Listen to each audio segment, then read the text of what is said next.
Red Bull Ring is back in Gran Turismo 7 and we've got a new combination this week with Group 4 cars. What stands out right away is how bad most of the cars are. Since the latest BOP update, some of them are basically useless. The most dominant car at this point is the Genesis G70. It's so far ahead that it's pretty much turned all of the races into one make series. Sure, a few other cars might work, but they are nowhere near the Genesis in terms of pace. On top of that, every time we come back to Red Bull Ring, it turns into a complete penalty fest. I don't think I had a single race without getting a hit with some sort of a penalty, and a lot of them were actually quite frustrating. That said, I think I might have found one car that has the potential in the right conditions. This week, I decided to try the Alpha 155, and in the middle of all of that chaos and penalties, I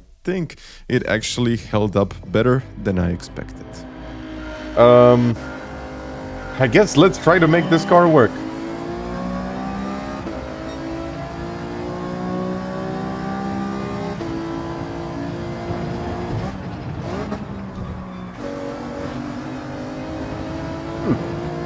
Seems to be better.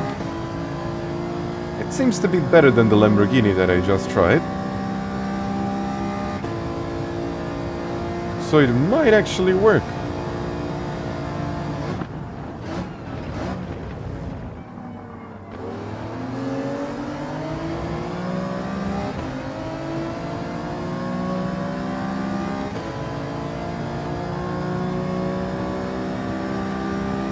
It works.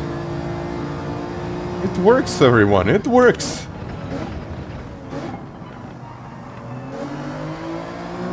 Maybe not as the G70 here, but it works.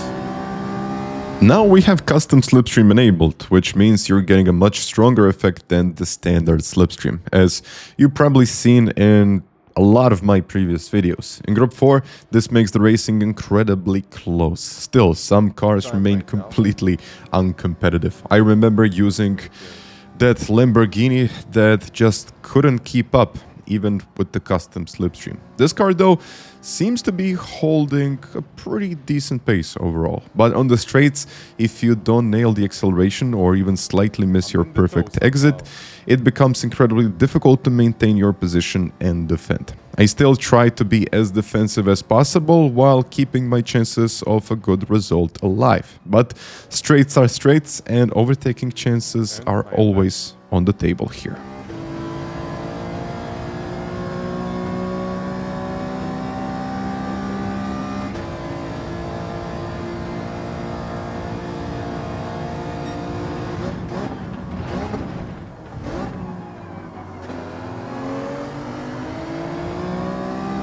Very good rotation.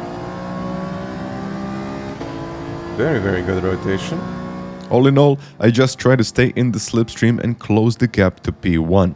But with custom slipstream, it's incredibly hard to judge your braking points because you're carrying way more speed than you would in the time trial. That makes timing your overtakes and your braking points incredibly tricky. That said, it was just a straight lap race with really no strategy involved, which in my opinion made it a bit less interesting. I think having some sort of a strategic element would have added even more depth into this race. Still, those 12 laps got pretty exciting once everything started to kick off. Yeah.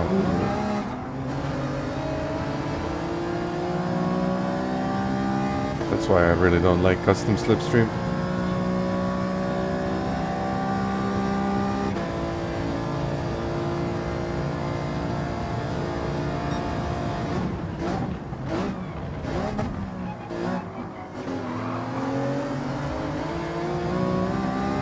And yeah.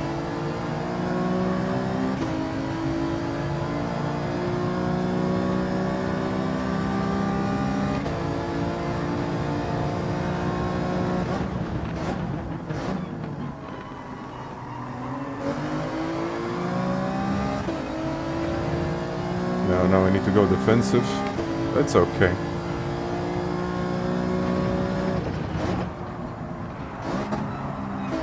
Okay, third gear, and I guess staying third there.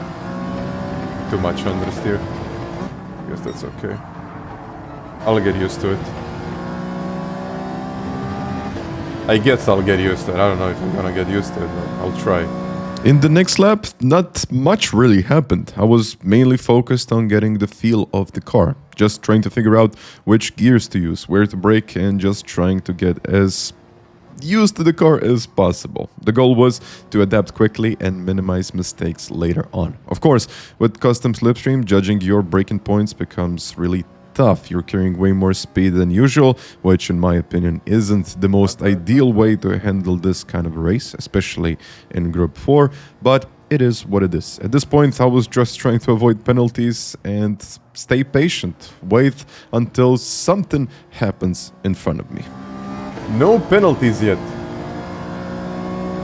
I think that's the most amazing part of this race right now. No one had a penalty so far.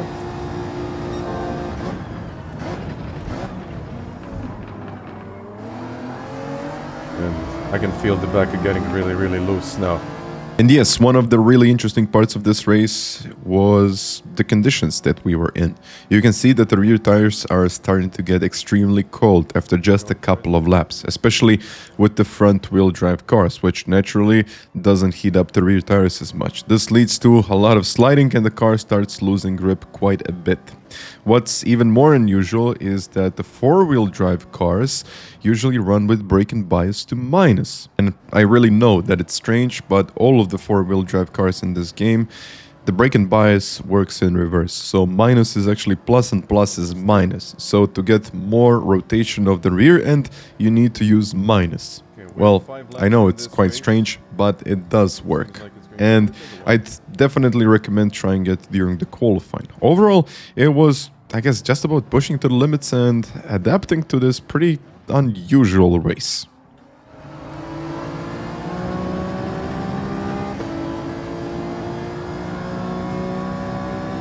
Well, this is definitely a fight for the podium here. The real question is when to strike here.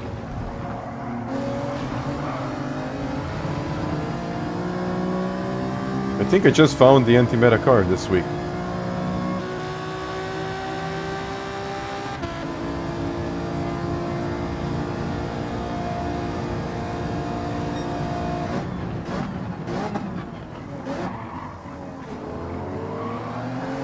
Oh.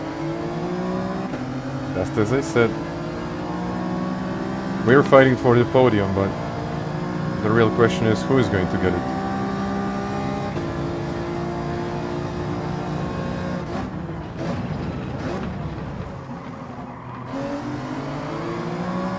Whoa! Oh! Whoa, no! Got bumper damage now. Okay. That was one very, very ranged move. And it wasn't even a move. Maybe he was just trying to save the car from spinning. I don't know what happened there. He's gonna overtake me now. Come on.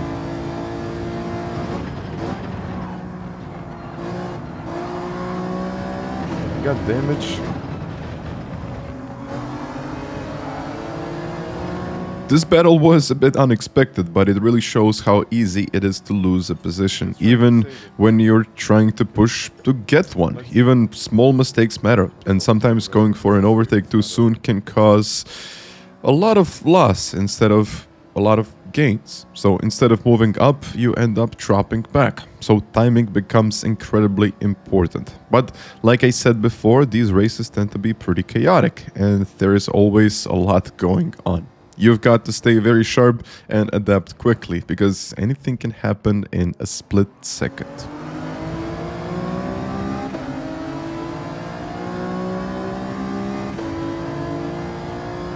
If I can get on the podium with this car, that's it for the day.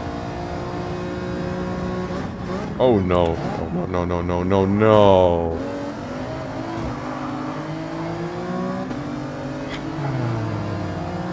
Yep. I'll go defensive now. Well, I guess it's more interesting now, isn't it?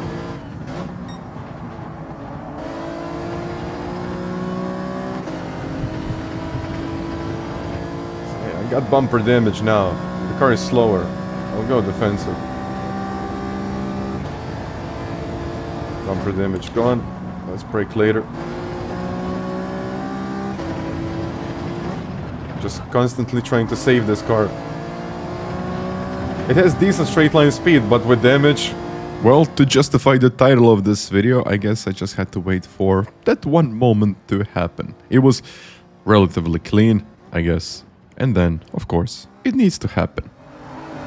Oh no! Can I save it? Is this a penalty? Please tell me it's not a penalty. I think it is, but... of course. At this point, it felt like the race was going pretty well. I was in P3 and we were pulling away from the other guys. And it looked like I had a solid chance of actually getting on the podium. But of course, I had to pick up a penalty because that's usually how it goes. And honestly, I think they just need to rename this track to something like a penalty rink. I think it would be more suitable for this track. I had no idea on how much time I was going to lose when I was serving the penalty, but I was still hoping I could hold on to my position. Thankfully, after serving that penalty, I did manage to keep my place. The downside was that now I was a full second behind the leader. At that point, the only thing that could save me was a potential battle up in the front.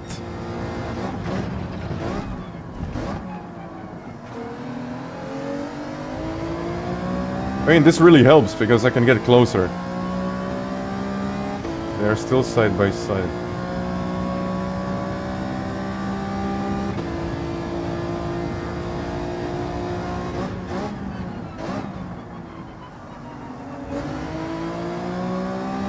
And I am back. I guess we are all back in this fight. That's a pen. That's a penalty. Now, all I had to do was wait for Matti to serve his penalty. And just like that, I'd be right back in this race. And honestly, I'll say it, this was kind of a full penalty fest on. Or should I call it like penalty rink, as we mentioned before. And I would say that it really lives up to its name. So what happens next was pretty unusual. And you'll actually see what I mean.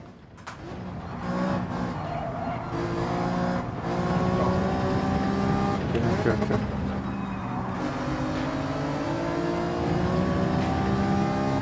Yeah, that's how it goes.